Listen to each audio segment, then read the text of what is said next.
Velvet Kavisha publication, झेप सामाजिक संस्था यांच्यातर्फे आयोजित विश्वविक्रमी पुस्तक प्रकाशन सोहळ्यामध्ये सर्वांचं स्वागत. आणि त्या लेखनाच्या प्रवासामधील पराग दामले सर आज आपल्याबरोबर आहेत आणि त्यांचं ती आणि तिच्या गोष्टी हे पुस्तक प्रकाशित होणार आहे. 50 पुस्तकांमध्ये 45 लेखकांमधील एक लेखक पराग दामले सर, तुमचं खूप खूप स्वागत. इंजिनिअरिंग बॅकग्राऊंड असून देखील अलंकारिक शब्द खूप मराठीतले जड शब्द म्हणतो आपण, ते न वापरता साधं सुधं हलकं फुलकं लेखन ही सरांनी कास पकडली असं आपण धरूया. बॅकग्राऊंड आणि लेखनाचा प्रवास, तर ह्याचं ट्रान्झिशन किंवा लेखन करू असं तुम्हाला कसं वाटतं? बेसिकली 2020 कोविडच्यामुळे माझी एक मैत्रीण अनिता म्हणून आहे, ती मला म्हणली की नुसतं बडबड करतोस, कधीतरी लिहून दाखव मला. बर तर मी तिला म्हणलं ठीक आहे, विषय दे, मला लिहून दाखवतो. बर एक 5-10 मिनिटांमध्ये तिने मला विषय दिल्यावरती मी लिहून तिला पाठवून दिलं. आणि त्यावेळेला पद्धत होती हाताने लिहायचं, फोटो काढला आणि मी तिला पाठवला. बर आणि ते क्लिक झालं. ती म्हणली अरे चांगलं लिहितोस की. मी म्हणलं चॅलेंज दिलं म्हणून नाही, सुचलं म्हणून लिहून टाकलं. क्या बात. आणि मग ती सुरुवात झाली. आणि नॅचरली लॉकडाऊन होतं, कथा लिहायला मग पहिले बेसिकली माझे स्वतःचे अनुभव मी लिहिले, प्रवासाचे वर्णन लिहिले, त्यानंतर काही आयुष्यात जे काही प्रसंग आले ते लिहिले. आणि मग एका फेसबुकमधल्या एका ग्रुपची ओळख झाली आणि मग तिथे लिहायला सुरुवात केली. मग कथा सुचत गेल्या, प्रसंग सुचत गेले, माणसं दिसायला लागली. आणि माणसं दिसायला लागल्यावर त्याचे निरीक्षण आलं. मग स्त्री पुरुष हा थोडासा जो फरक आहे त्याच्यावरती मी लिहायला सुरुवात केली. मग कुटुंब आणि बाकीच्या गोष्टी, स्त्रीच्या आयुष्यात येणारे जे काही प्रसंग असतील त्याला धरूनचं लेखन चालू केलं. खूपच छान. मला खूप कुतूहल पुस्तकाबद्दल आता निर्माण झालंय, कारण स्त्रियांबद्दल स्त्रियांनी लिहिणं आणि तिच्या गोष्टी तुम्ही लिहिणं, पर्स्पेक्टिव्ह एक वेगळा अँगल त्याला मिळू शकतो. आणि त्यामुळे मला तुमचा कथासंग्रह वाचायला नक्की आवडेल. कथासंग्रह तुम्ही एका जागी बसून लिहिता किंवा एखादी कथा किंवा सुचेल तसं लिहिता, कसं करता? जनरली शुद्ध मराठीमध्ये एक टाकी लिहिणं म्हणतात. मी एक टाकी लिहायचा प्रयत्न करतो. जेव्हा कथा सुचते आणि त्याच्यामधला ट्विस्ट म्हणा किंवा काही बदल म्हणा किंवा त्याच्यातले काही असे प्रसंग जेव्हा सुचतात त्यावेळेला ते डोक्यात ठेवतो आणि लिहायला सुरुवात करतो. जो फ्लो म्हणतो आपण, तो फ्लो साधता येईल असं बघतो.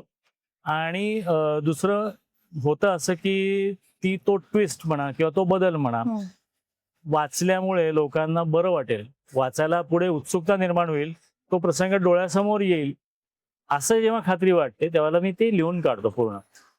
फार कमी कथा अशा आहेत की आज लिहिली, थोडी उद्या लिहिली, परवा लिहिली, फार कमी कथा आहेत. फार कमी. किंवा असं पण होतं कुठे पोस्ट करताना भाग 1 भाग 2 मी करतो, पण तो सुचलेला आधीच असतो.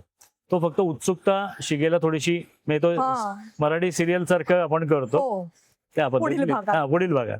सो तसं लिहितो मी.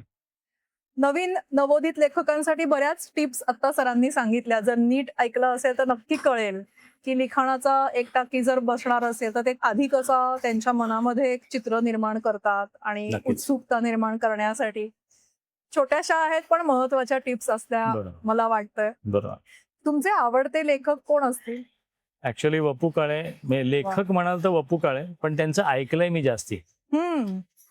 ते त्यांच्या ज्या कॅसेट्स होत्या आणि त्यांच्या ज्या कथा होत्या, पेन सलामतो आणि बाकीच्या या सगळ्या गोष्टी, एक मला वैदा आहे, झिंटू होतं, हा बरोबर, करंजी होते, ह्या कथा मी ऐकल्यात जास्ती करून, वाचल्या कमी आहेत. पण तो साधेपणाचा जो त्यातला भाव आहे ना, तो साधेपणा यायला पाहिजे. आणि निरीक्षण शक्ती.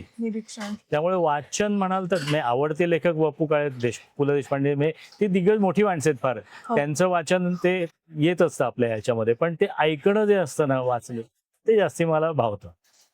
खूपच छान. आणि तुम्ही वक्ता म्हणून पण छान आहात असं आता मला बोलताना खरं म्हणजे माझ्या आयुष्यातला हा दुसराच फक्त प्रसंग आहे की जिथे मला बोलायला लागलं. याच्या आधी वर्षाच्याच एका कार्यक्रमात लेखनदिंडीमध्ये माझी मुलाखत सरिता दातुर यांनी घेतली होती. आणि तो पहिला प्रसंग होता. मी जे काही सुचलं ते त्यावेळेला बोललो. वर्षाला म्हणलं माझ्या आयुष्यातला हा पहिला प्रसंग आहे. नाही म्हणे तुम्ही असं कसं काय म्हणता, तुम्हाला असं होऊ शकत नाही. म्हणलं असं नसतं कधी. लिहिणं वेगळं आणि हो. बोलणं वेगळं, या दोन्हीमध्ये खूप फरक आहे. खूप फरक आहे. आणि तुम्ही लिहिताना स्वमग्न होऊन लिहित असता.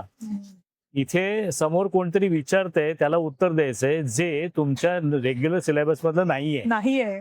मी कामाच्या संदर्भात काही किती बोलू शकतो, बरोबर. 50-60 लोकांना मी गाईड करू शकतो, पण हे माझं छंद आहे, माझं प्रोफेशन नाहीये. त्यामुळे समोरचा प्रश्न काय विचारेल हे मला माहित नसतं. अगदी अगदी हे मात्र तुम्ही बरोबर बोलात की आम्ही आता नॉन स्क्रिप्टेड इम्प्रॉम्प्टू म्हणूया.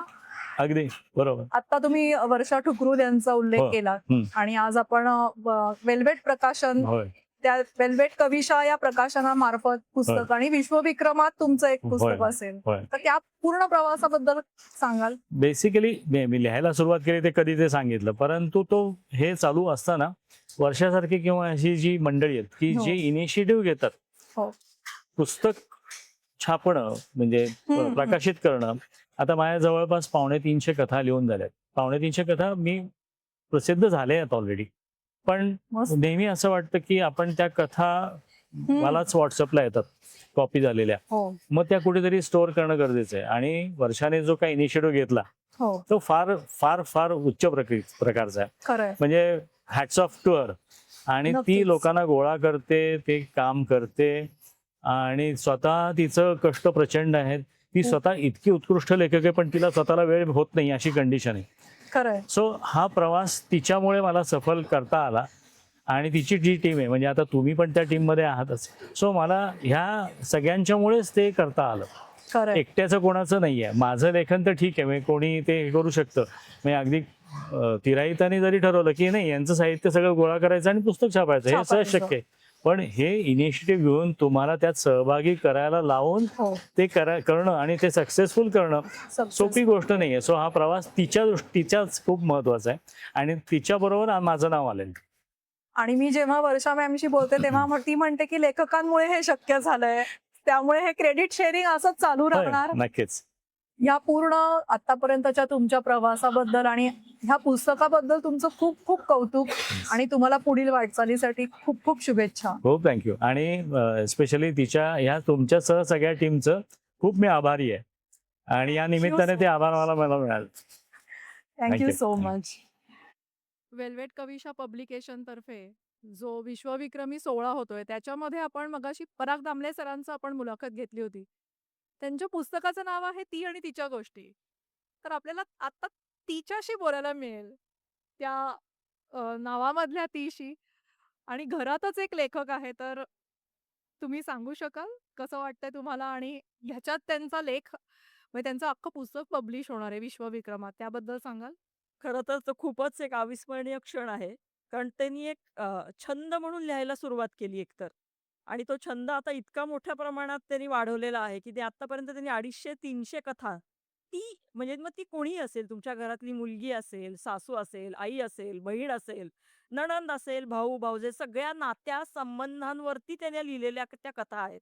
तर त्या घरातल्या प्रत्येकाशी त्या रिलेट होतात. त्यामुळे सगळं कुटुंब लिटरली त्याच्यात वाहून जातं. म्हणजे त्याचे मित्र-मैत्रिणी सगळे घरातले म्हणतात, की तू एक संपूर्ण चित्र डोळ्यासमोर उभं करतो आणि खूप सोप्या, सहज, साध्या शब्दात. म्हणजे आपण जे रोज बोलतो तसं तो लिहितो. हे खूप सगळ्यांना भावतं. आणि मग ते लेखनाला जर बसत असते, तर तुमचा सहभाग किंवा तुमचं सहयोग काय असू शकतो? की शांतता ठेवणे का इनपुट्स देणे? मग क्रिटिक आहात का प्रोत्साहन देता? दोन्ही करते. प्रथम जे वाचक.